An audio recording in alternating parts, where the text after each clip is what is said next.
per month. I really liked it when I read it. It's brutal, it's violent, it's awesome. It expands on that wonderful world that you fell in love with when you watched Game of Thrones. Another book that I would recommend to fans of the Game of Thrones TV show is The Pillars of the Earth by Ken Follett. And you might think, what in the world is this girl thinking, recommending a super long book about building a cathedral in, I think it's the 12th century? Well, if you like Game of Thrones, I would imagine that you like plot lines that are epic and sweeping and with a lot of drama. This book is epic and sweeping, and there's a lot of drama. There's violence, there's you know, that historical kind of feel element. There's so much going on in this book. It's awesome. There's multiple plot lines, also like a Game of Thrones. It's well written. I don't think that this book gets enough love out in the book community as it deserves. It's a fantastic book, and I highly recommend it. Mistborn by Brandon Sanderson.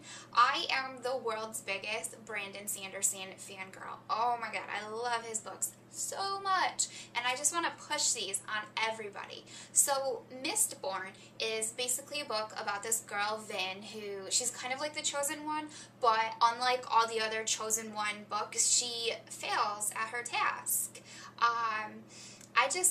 The magic system in this book is awesome. The world building is awesome.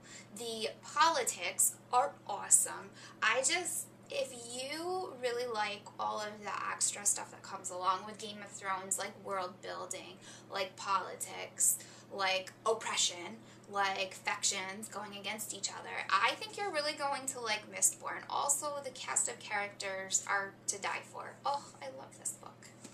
The Lies of Locke Lamora by Scott Lynch. I'm recommending these Gentleman Bastard series books because they are hilarious. They are so well written. The world is very well built. There are sharks. They kill people by feeding them to sharks. Characters die all the time. There are some pretty serious deaths here in The Lies of Locke Lamora. I love this series. I love it. I read these books in a bit of a fever pitch, just one right after the other, which is kind of a huge indulgence if you're a book blogger because you have all these review stacks that you have to get through, and to take time off to read a fantasy epic series is kind of not sensical when it comes down to it, but whatever. This book is awesome, and oh, it's just so subversive, and I just want you guys to read it. It's so good. Poison Study by Maria V. Snyder, and I am recommending this one because it has a cool world. There are assassins. There's a really good romance in this book between Yelena and Valak, which, oh, I love it. It's really good. That's why I'm going to recommend it, because it's a fantasy book and it's fantastic and it swept me away, and I think if you're somebody that has been swept away by Game of Thrones, you might be swept away by this. The next book is The Bitter Kingdom by Rae Carson, and I'm using this book to represent the entire Girl of Fire and Thrones trilogy. These books have huge major deaths. Like, in the first book, you're like, oh, she couldn't possibly kill off that character or that one.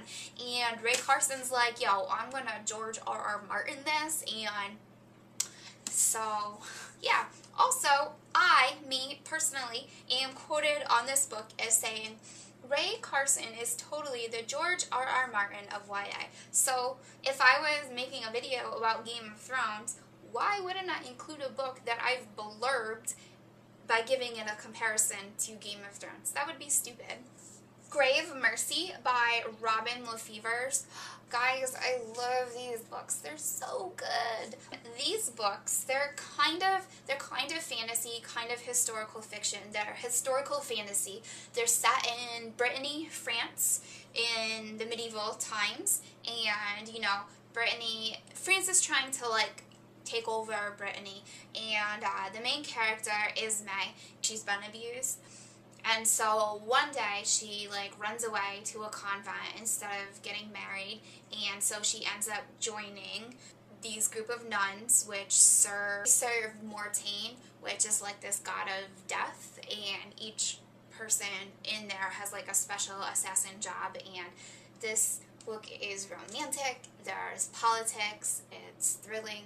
Oh, I love these books, and I am desperate for Mortal Heart. So I thought Shadow and Bone by Leigh Bardugo would also be a really great book for Game of Thrones fans because of the world. I think that if you're a fan of Game of Thrones, you like being taken away to different worlds. You like it when your imagination is sparked. You like when it's sparked by, you know, the familiar. And I say Game of Thrones feels familiar in that, yes, there is magic in that fantasy world, but it looks a lot like what I would imagine medieval times to look like. In Shadow and Bone, I think that this looks a lot like what I imagine Imperial Russia to look like, only magical Imperial Russia. Awesome Imperial Russia. So okay, yeah, Ravka is fictional. It's not actually Russia, but there's a lot of Russian elements, and it's so cool.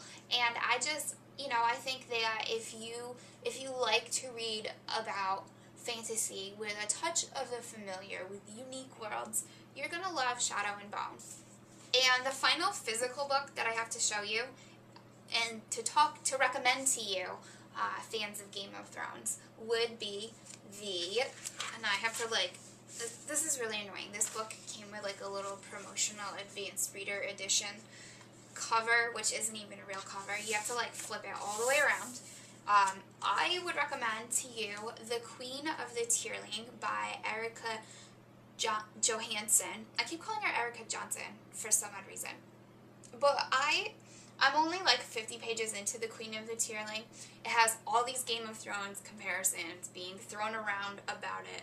There's a girl, she's fierce, she's been like living in hiding until she turned, I think, 19.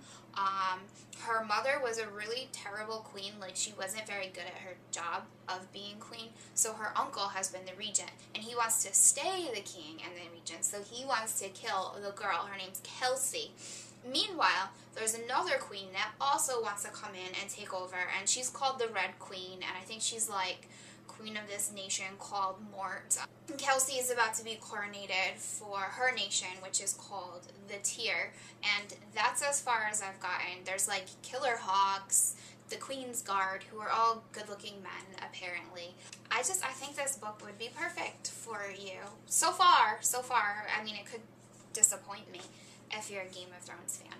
And finally, I don't have a copy of the book with me because one of Tony's friends borrowed it and never gave it back, and that book was awesome. It was like a trade paperback, so it was expensive compared to my other books. I bought it at not quite full price, but at Amazon price, and not even on ebook. And that book is The Name of the Wind by Patrick Rothfuss. It is probably one of my favorite fantasy books of all time. It's definitely in my top 3 favorite fantasy books of all time. And The Name of the Wind I'm recommending because the writing in it is amazing. I mean, you can't read this book and not get sucked into Kvothe's world. You know, he can't not get sucked into Kvothe and Denna and Ori and what the heck? Ambrose, that's his name. Ambrose is like the bad guy. I really love The Name of the Wind. There is death in that book. There's an interesting world. There's tinkers. There's actors. There's a university, which is so cool. If you like books that are amazing, that are sad, that are emotional, that you just want to dog-ear every single page because each word that the author is writing speaks to you, then you need to get your hands on The Name of the Wind. It's so good. Besides that, this is totally not an exhaustive list of books for Game of Thrones fans. There's so much fantasy out there. Right now, it seems like a golden age of publishing, especially young adult publishing for fantasy fans. There's so much that they're putting out now, capitalizing on this whole Game of Thrones trend, and I think that's awesome. I mean, I think that's not something to be like, these people, they're just bandwagoning it. No, they're giving these authors a chance in that genre to write now that there's a mass audience for it, and that's so cool. So, guys, what books would you recommend for Game of Thrones fans? I mean, I don't know about you guys, but I love this show. I love the books. You know, Daenerys Targaryen, she is my queen. Let me know what you think down in the comments.